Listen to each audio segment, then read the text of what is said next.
Bonjour et bienvenue sur le podcast À votre pleine santé, le podcast qui vous aide à prendre soin de votre santé physique mais aussi de votre santé mentale en vous partageant toutes les clés pour vous sentir bien dans votre corps et dans votre tête.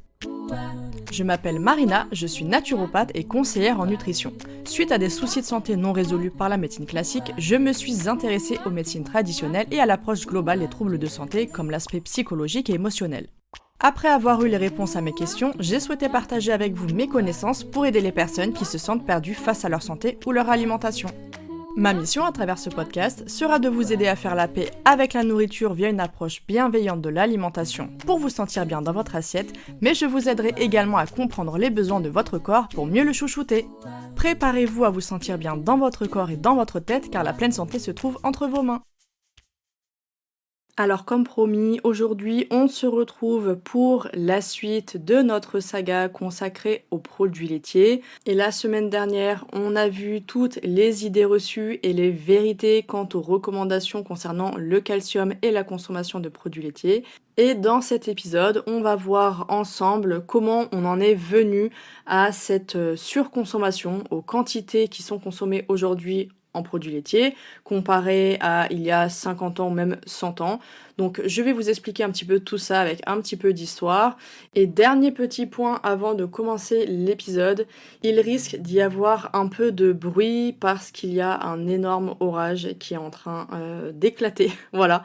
Donc au moins, s'il y a des petits coups de tonnerre par-ci par-là, vous savez d'où ça vient. Et évidemment, comme d'habitude, n'hésitez pas à me laisser un avis sur Apple Podcast ou alors sur Spotify pour me dire ce que vous avez pensé de cet épisode. Et ça me ferait encore une fois vraiment plaisir de vous lire. Encore merci pour toutes les personnes qui prennent le temps de le faire à chaque fois. Ça m'aide, ça soutient mon travail. Donc merci infiniment. Pour commencer ce sujet, je tenais à rappeler que la consommation actuelle de produits laitiers est totalement différente d'il y a 50 ans et plus au niveau de pas mal de pays, que ce soit au niveau des quantités, mais forcément aussi au niveau de la qualité, même si ce point-là, on le verra la semaine prochaine, parce que ça faisait beaucoup trop long de tout vous énumérer là en un seul épisode. Alors déjà, je ne sais pas si vous le savez, mais l'homme, l'être humain, consomme des produits laitiers depuis plusieurs milliers d'années, donc environ 10 000 ans. C'est donc absolument pas une nouvelle pratique alimentaire. Et d'ailleurs, avant le 19e siècle, le lait frais était utilisé principalement pour le jeune bétail des fermes, ce qui semble complètement logique, et l'excédent était transformé en beurre et en fromage. En revanche, la consommation de lait cru non pasteurisé pouvait poser problème sur le plan sanitaire, et je pense que vous vous en doutez. C'est pourquoi plusieurs populations le faisaient fermenter pour pouvoir le conserver plus longtemps et éviter les risques de contamination.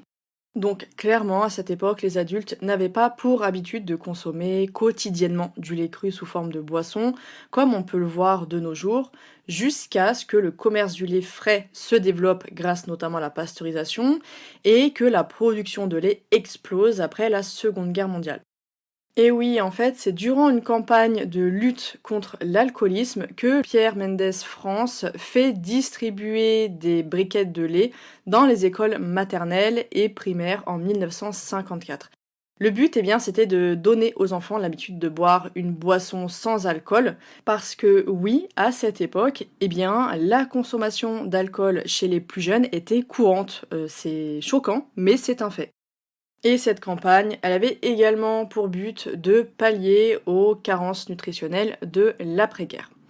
Et enfin, arrive l'essor du procédé de stérilisation UHT, donc à ultra haute température, dans les années 60, ce qui va permettre de garder le lait pendant plus de 3 mois, sans conservateur et à température ambiante. Ensuite, le célèbre slogan «Les produits laitiers sont nos amis pour la vie» apparaît dans les années 80 avec des publicités provenant de l'industrie laitière qui encourageaient la consommation de 3 à 4 laitages par jour. Je cite «pour avoir des os solides», donc là je vous renvoie à l'épisode sur le calcium qui est sorti la semaine dernière. Et d'ailleurs, si vous êtes curieuse, curieux, eh bien je vous invite à aller voir ces pubs qui sont disponibles, hein, sur internet. C'est dans les années 81, je crois que c'est 1981. Vous pouvez voir du coup, bah, à quoi ressemblaient ces fameuses pubs à l'époque avec toujours ce slogan que l'on connaît par cœur aujourd'hui.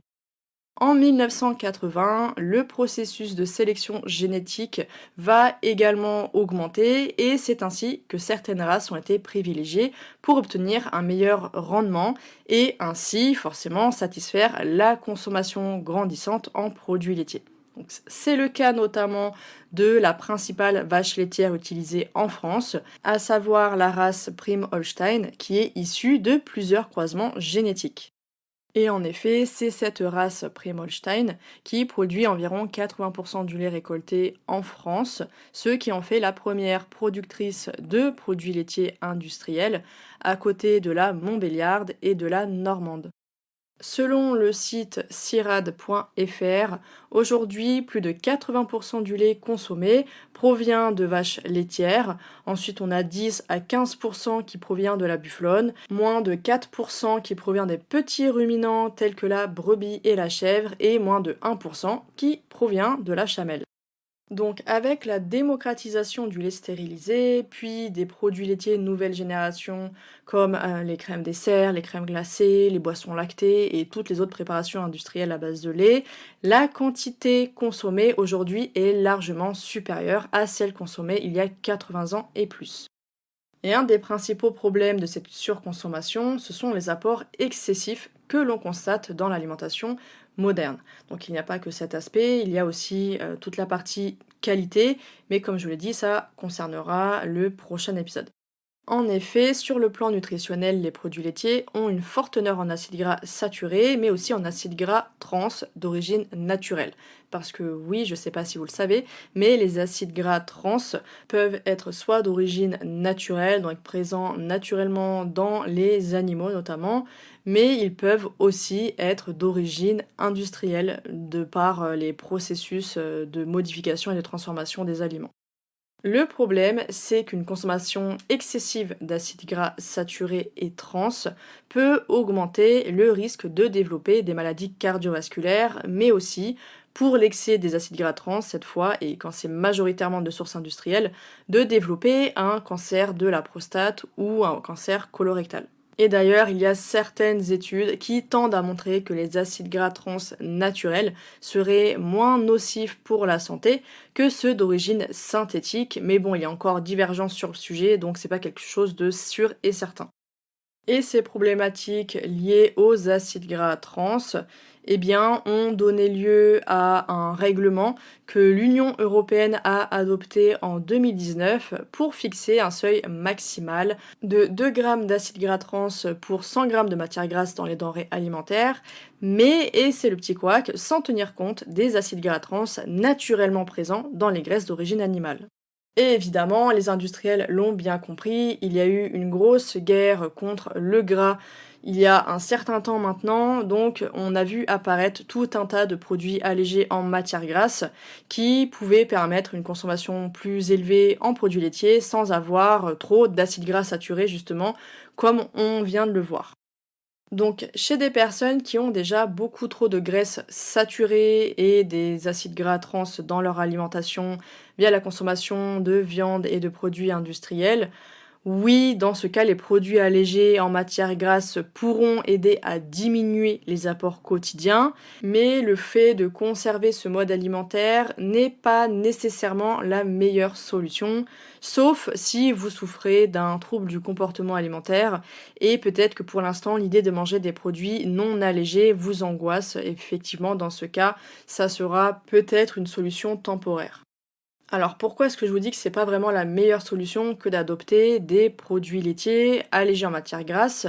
Eh bien parce que la matière grasse de ces fameux produits laitiers sera remplacée par d'autres ingrédients comme de l'amidon, des édulcorants et d'autres additifs. Pourquoi? Eh bien tout simplement pour améliorer le goût et la texture. Donc j'ai fait un petit exercice pour vous donner un exemple. Dans un fromage blanc nature classique, dont je ne citerai pas la marque évidemment, il y a 3,3 grammes de matière grasse pour 100 grammes, dont 2,2 grammes d'acides gras saturés et on a 4,4 grammes de sucre. Pour le même fromage blanc, la même marque, mais en version 0%, on se retrouve avec 0,1 g de matière grasse pour 100 g, mais cette fois-ci, on va avoir 7,9 g de sucre, soit presque le double du sucre qu'on pouvait retrouver dans la version entière non transformée.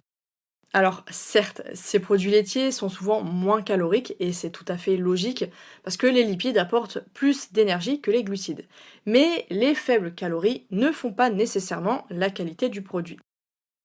C'est pourquoi, au lieu d'avoir un produit quasiment brut, on se retrouve avec un produit très transformé dont la matrice alimentaire a été totalement modifiée. Alors, si vous ne savez pas ce que c'est la matrice alimentaire, l'effet matrice des aliments, ça implique que deux aliments de composition identique, mais avec des structures différentes, n'ont pas les mêmes effets sur la santé.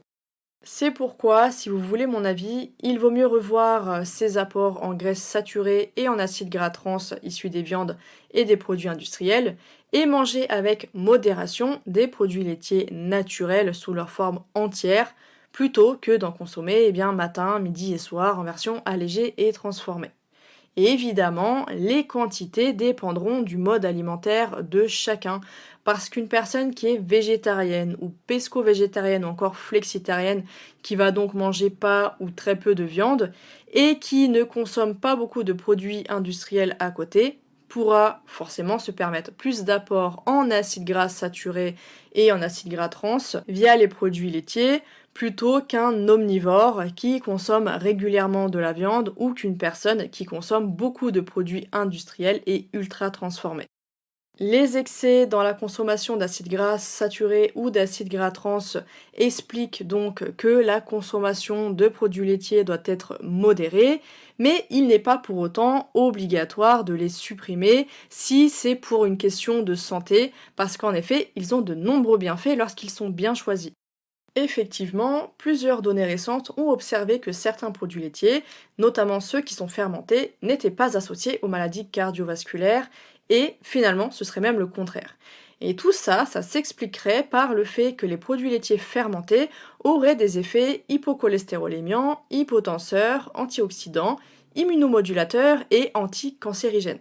Et d'ailleurs, ces produits fermentés, tels que les fromages et yaourts en version non allégée en matière grasse évidemment, font partie du célèbre régime crétois, ou régime même méditerranéen qui se rapproche très fortement. Et pourtant, des recherches ont confirmé les bienfaits de ce régime alimentaire sur la réduction du risque de maladies cardiovasculaires et sur le maintien d'une bonne santé en général.